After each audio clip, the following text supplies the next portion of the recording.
to introduce, on behalf of the SOAS committee and the special committee who got together to organise this day, to introduce 7 speakers who will speak for no more than 3 minutes each, with the possible exception of the first speaker, who has to set the thing a little better.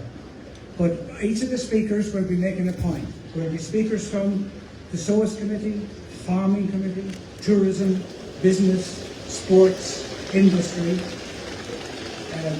and finally the SOAS committee about future works and past works that we've done. And not to keep you any longer, I would like to introduce to you Pauline Corrigan, who has been doing a great job in organising this and other things with her committee. So we thank you, and Pauline will introduce the day for us. Give her a round of applause. Thank you very much. Can you all hear me? I'd say, like everybody else, you wish you were at home at your dinner, and instead of out here getting wet and cold. We all wish to be that. But this time next year, please God, we will be doing that. We will have our surgery, the general surgery reinstated. 1 year ago, our emergency general surgery was removed from the southwest acute hospital. We were told by the Western Trust it was temporary. 1 year ago, we were told by the Western Trust that they couldn't get surgeons to come and work in Fermanagh. Despite their assurances, they said they'd done everything in their power to recruit them. Strangely, the last time they advertised a surgeon's post for the SOAS was in May 2021, 2.5 years ago. This wasn't successful, and they haven't re-advertised since. 1 year ago, an amazing group of people came together to address the injustice being faced by 83,343 people whose lives are impacted by this decision. This group is called Save Our Acute Services. It is made up from people from all backgrounds, including medical staff. The SOAS campaign aimed to reinstate acute services to the SOAS so that every man, woman and child in the southwest area has the same access to emergency services as everyone else in Northern Ireland. In response to the Western Trust request for input from the community as part of their consultation process, SOAS devised a 5-point plan.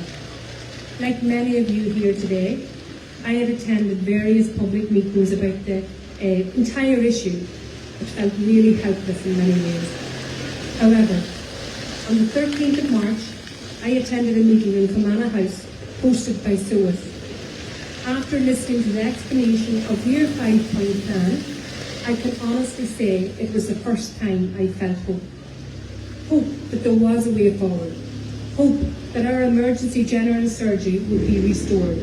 Hope that our SOAS would be the centre of excellence that it was designed to be. I was absolutely in awe of the work and research this group had done.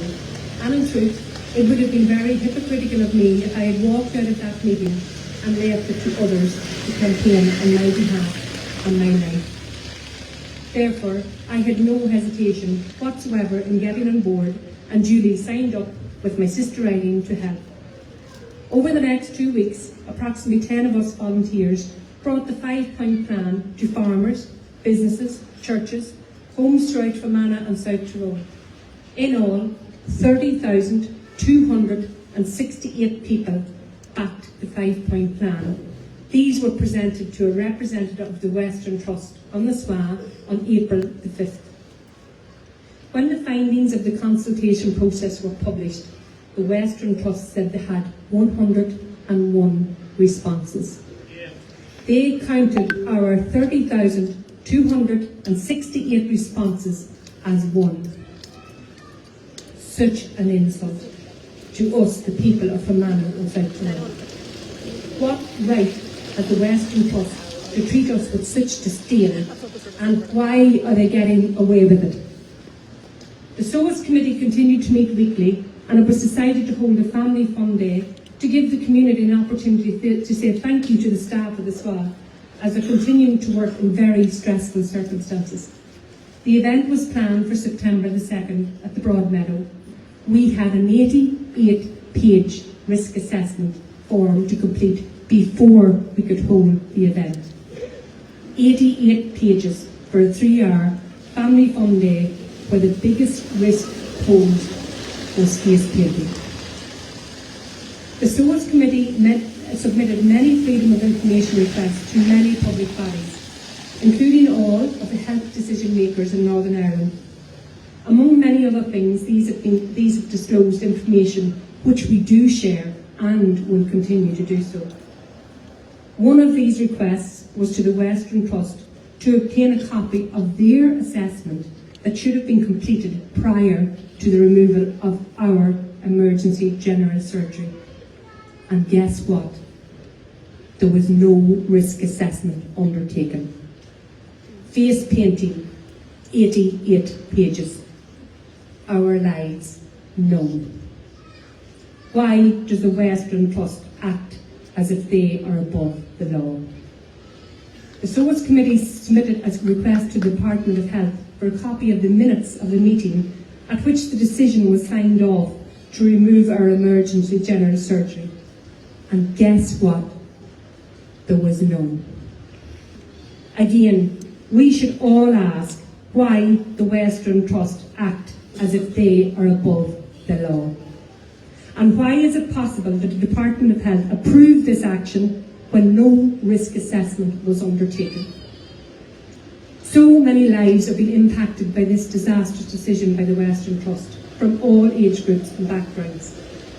But standing here in front of you today as a mother and a grandmother, I wish to highlight one particular group. I feel a huge sense of sadness that the impact the removal of emergency general surgery is having on our population of women wishing to have a family. I remember well the joy and anticipation I felt when I was expecting my children, and even though it was overwhelming at times, I knew I had a complete team throughout my pregnancy and my delivery. Even in the event of things going wrong, going not according to plan, every eventuality would have been covered within that maternity department. My sadness for those young mothers now in Fermanagh is that they don't have the same security. And I know from those I have spoken to that their concerns are impacting on their decision to have a baby. It's wrong. It's so wrong to hear a young woman tell you that she would love to have another baby but would be too afraid to have one. For those who are already pregnant, some are opting to have an elective C-section 2 weeks prior to delivery date, so they can be assured of the presence of a surgeon just in case something goes wrong. The last thing they want to do is be put in the back of an ambulance, heading over Scrappy, going for 2 hours to get emergency surgery. I never, in my wildest dreams, thought in 2023, as a woman, that we would be treated this way in a first world country. Every one of you here today has a part to play in restoring our services. The first thing you've done is come out today on a wet day when you could have been at home. Now the girls and the boys out there boys and girls, it's the men and women out there, they are handing out car stickers. The first thing you can do is go home today, put it in the back of your car. Visibility and presence is everything. We are going to show this trust. We are going nowhere. The second thing is to go on to the SOAS Facebook page. Please like and share the posts. We need traffic. The third thing, a very important thing. Keep the date, the 7th of December at 7 p.m. in the Westville. You will get a leaflet about it today. This is an opportunity to meet with your political parties. They all have been invited. This is your opportunity to hear what their parties are doing to restore the emergency general surgery in the SPA and have your say and ask the questions. I'm going to leave you with this. The inspirational Helen Keller once said, "Alone we can do so little, but together we can do so much." Together we will get our emergency surgery back to the SPA. Thank you.